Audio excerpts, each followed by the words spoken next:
वालेकुम।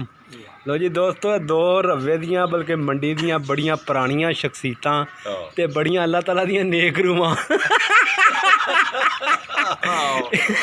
कालू भट्ट ते बाका हफीज साहब नहीं सब्जी वाले उन्हों का बेटा। ये जी रस्ते च मैनू मिल गए तो मैं दोनों को आख्या कि आ जाओ इधर काबू आ गए हो। इन्होंने भी तुसी दोस्तों जानते हो, ये ख्वाजा साहब के बेटे जिन्हों का अक्सर तुसी जिक्र करते हैं, ख्वाजा अब्दुल्ला साहब के बेटे कालू भट्ट साहब है खड़े हैं जी।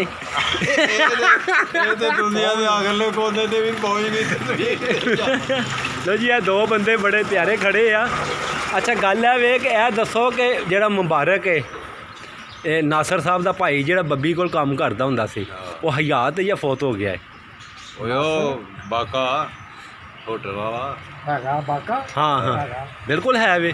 किसी ने दसिया सी कि फौत हो गया है। मैनू पूछन दिया सी हाँ हाँ नहीं नहीं नासर साहब का छोटा भाई बड़ा भाई है। हाँ अच्छा है वे। अच्छा तो छोटा चीदा सीधा चीदे तो छोटा दूसरा गाजर अल्लाह दा वास्ता खुदा